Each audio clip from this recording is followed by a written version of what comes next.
آج کا ویلاگ میں بالکل نہیں کرنا چاہ رہا تھا. اس کی وجہ آپ کو میں آگے چل کے بتاؤں گا.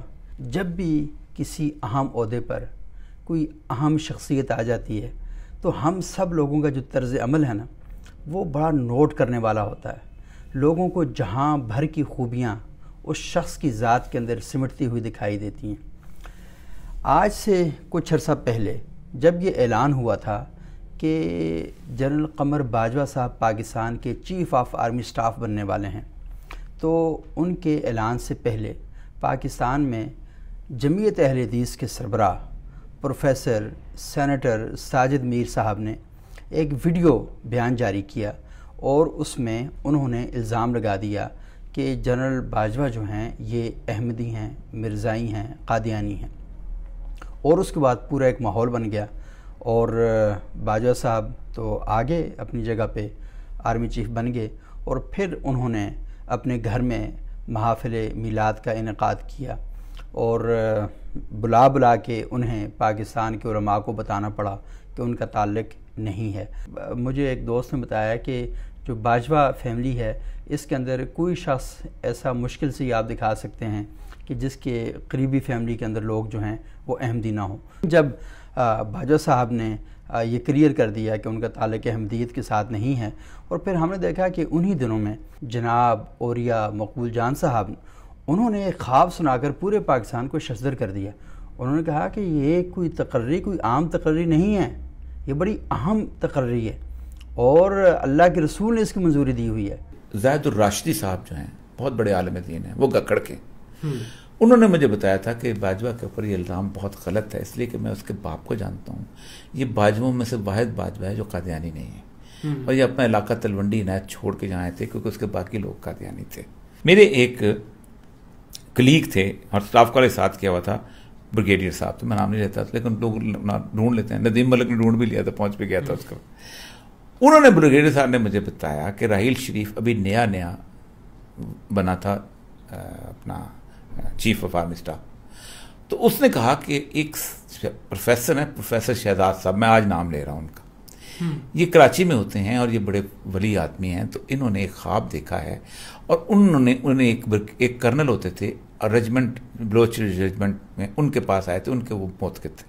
میں نے ایک خواب دیکھا ہے کہ رسول اللہ صلی اللہ علیہ وسلم جو ہیں ان کی دربار ہے تو حضرت عمر جو ہیں وہ ایک شخص کو لے کے آئے ہیں جس کا نام باجوہ ہے اور اس کے ہاتھ میں کوئی فائل دینا چاہتے ہیں تو وہ لیفٹ ہینڈ سے لیتا ہے تو حضرت عمر اس کے ہاتھ پہ مارتے ہیں کہ سیدھا ہاتھ آگے کرو، تمہیں پتہ ہی نہیں کچھ. تو مجھے لگتا ہے کہ وہ جرنیل باجوہ ہے، کوئی فائل اس کو دی گئی. تو اتنی سی بات ہے، مجھے بتاؤ کون ہے باجوہ؟ انہوں نے کہا جی باجوہ 3 باجوہ ہیں اس وقت فوج میں. تو سب کی تصویریں نکال کے ان کو پروفیسر صاحب کو دکھائی گئی.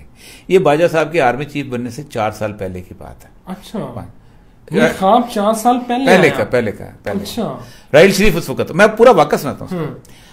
تو اس پہ ہوا یہ کہ انہوں نے کہا یہ باجوہ ہے، یہ میں نے دیکھا خواب میں.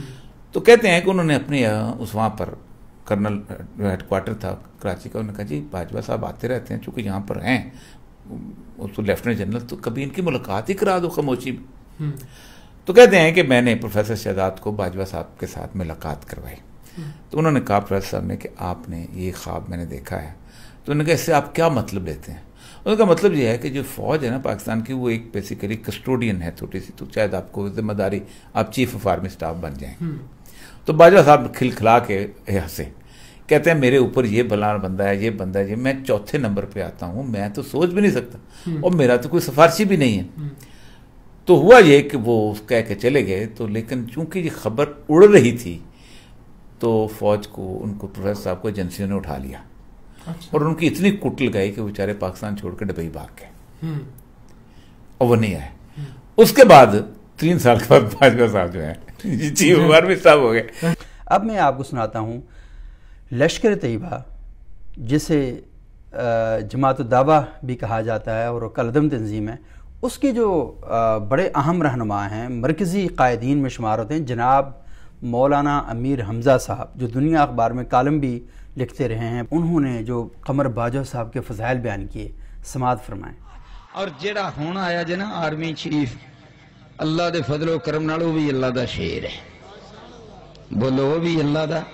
میں کئی لوگ سوال کرتے ہیں، میں بڑی تحقیق کی، ریسرچ کی، میں بڑے اہم ترین لوگوں نے ملیا. اللہ اکبر. اے جنرل جڑے نا جنرل قمر باجوہ، جنرل قمر باجوہ 5 وقت دا نمازی، تہجد گزار، اور ایک تو میں ہور گل دساں خاص گل، انہیں پوری زندگی انڈیا دا گانا نہیں جے سنیا. امیر حمزہ گل کر رہا ہے، اس بندے نے اللہ دے نبی صلی اللہ علیہ وسلم نال ایسی محبت کرنے والا ہے اور ہندوؤں نال ایسی نفرت کرنے والا ہے کہ انہیں پوری زندگی انڈیا دا گانا نہیں سنیا. اور کشمیر تے دی ڈیوٹی رہی جنرل صاحب دی، اور تے اسی چنگی طرح جاننے ہیں ساڈا کام بھی کشمیر. جنرل صاحب کور کمانڈر تے 10 کور ساری کشمیر. اس تو پہلا میجر جنرل رہے تھے ڈیوٹی کشمیر. اس تو پہلا برگیڈیئر رہے تھے ڈیوٹی کشمیر. اس تو پہلا فل کرنل رہے تھے ڈیوٹی کشمیر. اس تو پہلا لیفٹیننٹ کرنل رہے تھے ڈیوٹی کشمیر. کشمیر دا چپا چپا جانن والا قمر. قمر بھی 2 طرح دے نے، بولن تے لفظ ایک کاف 2 نقطے والا قمر ہے، او دا معنی چاند ہے. تے ایک ہے یہ قمر دوجی کاف نال قمر، انہوں کہندے نے اے پشت پچھلی کانڈ. تو انشاءاللہ قمر جڑا ہے یہ کشمیر دا چپا چپا جاندا ہے. مودی تیری قمر تے انشاءاللہ جوت برسائے گا. اچھا، جب یہ سارا ہوا تو بریلوی مکتب فکر نے سوچا وہ کیوں پیچھے رہے ہیں بھائی. تو ان کے بڑے زبردست مناظر ہیں جناب مفتی حنیف قریشی صاحب. حنیف قریشی صاحب وہی شخصیت ہیں جن کی تقریر سننے کے بعد ممتاز قادری نے سلمان تاثیر صاحب کا مرڈر کیا تھا. تو انہوں نے بڑے ترنم کے ساتھ، بڑے سر کے ساتھ، بڑا ماحول پیدا کر کے، لہرا لہرا کے اور گا گا کے جس طریقے سے باجوہ صاحب کے فضائل بیان کیے، آپ یقین مانیں کہ ایک دفعہ باجوہ صاحب کی بھی آنکھیں کھل گئیں کہ میں یہ فقیر کو پتہ ہی کچھ نہیں ہے. کانفرنس ہو رہی تھی، سامنے وزیر اعظم بھی بیٹھا ہوا ہے، جنرل بھی بیٹھے ہوئے، کرنل بھی بیٹھے ہوئے. ادھر سے اذان ہوئی، اشہد ان محمد رسول اللہ. پورے مجمع میں کسی نے کچھ نہیں کیا، ایک جنرل باجوہ نے یوں کیا.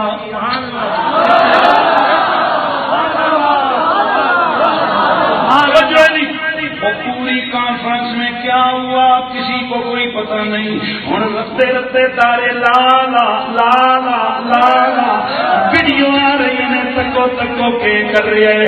پتہ لگیا اور باجوے دیا ان 2 انگوٹھیاں نے اتنا درد دیتا ہے جتنا ہے تم ہم لگی. وہ گل سمجھ آئی کہ نہیں؟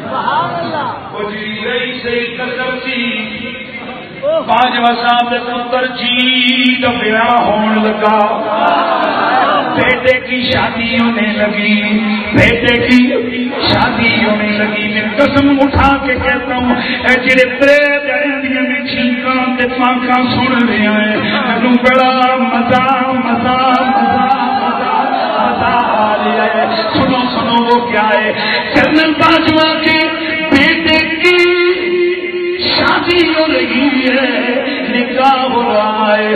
اور نکاح کے دوران جناب محترم رضا صاحب مصطفی کو بلایا گیا. رضا جی جنرل صاحب میرے بیٹے کی شادی ہے، آج محفل میلاد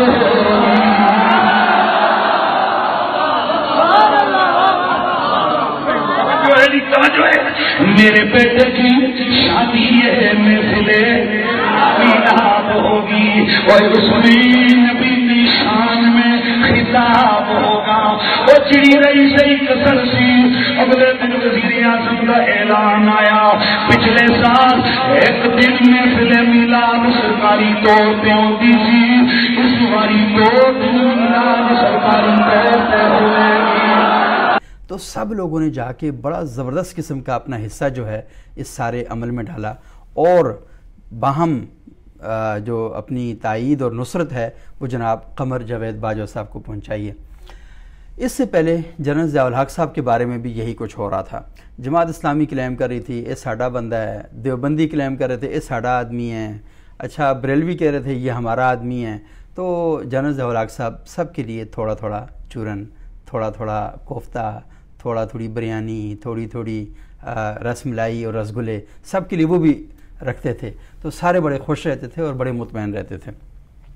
اب جب سے لیفٹیننٹ جنرل عاصم نصیر صاحب کو چیف آف آرمی سٹاف تقرر کرنے کا وہ اناؤنسمنٹ ہو گئی ہے، تو ہم نے دیکھا کہ اب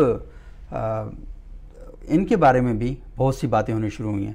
یہ جو ہمارا مذہبی طبقہ ہے یہ ایک دوسرے کو دیکھنا نہیں چاہتا، ایک دوسرے کو قبول نہیں کرنا چاہتا.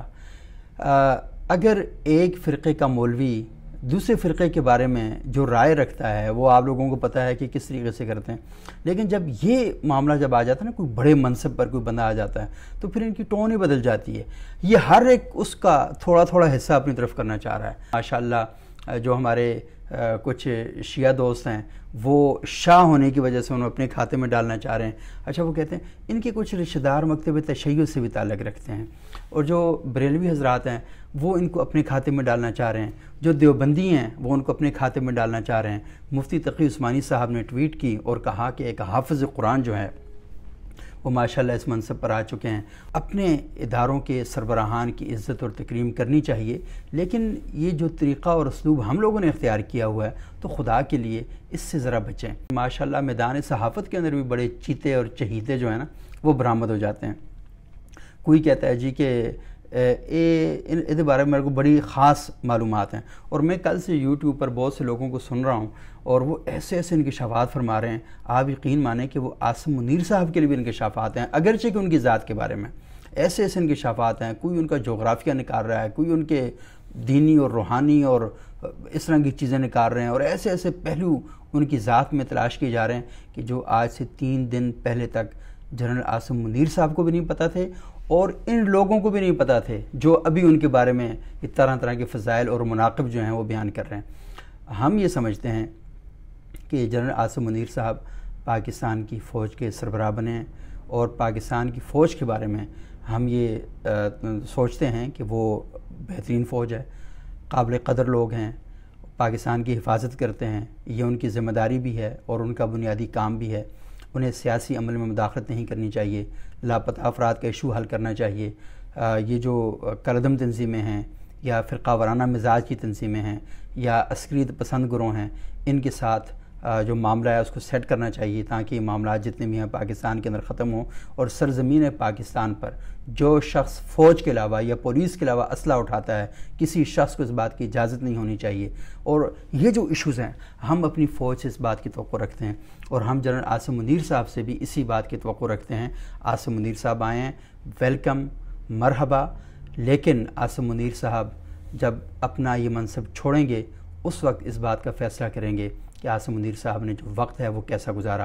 لیکن اس درمیانی وقت کے لیے ہم اللہ تعالیٰ سے دعا کرتے ہیں کہ اللہ کرے کہ وہ پاکستان کے اندر فوج کا وہ تاثر اور وہ چہرہ پیش کر کے جائیں کہ جس دن وہ آرمی چیف آرمی ہاؤس سے رخصت ہو رہے ہوں تو اس وقت اہلیان پاکستان ان کو خراج عقیدت پیش کر رہے ہوں کہ انہوں نے وہ کام نہیں کیے جو جنرل ضیاء الحق نے کیا، جو پرویز مشرف نے کیا، جو یحییٰ خان نے کیا، جو ایوب خان نے کیا، بلکہ انہوں نے پاک فوج کا چہرہ جو ہے اس کو صاف اور شفاف کر کے عوام کی نظروں میں وہ بنا دیا کہ عوام اپنی فوج پر پہلے بھی فخر کرتی تھی، لیکن کچھ لوگوں کے عمل کی وجہ سے فوج کے چہرے پر کچھ داغ لگانے کی کوشش کی ہے، وہ داغ انشاءاللہ صاف ہو جائے گا. تو ہم اس بات کی توقع رکھتے ہیں اور اس بات کی امید کرتے ہیں.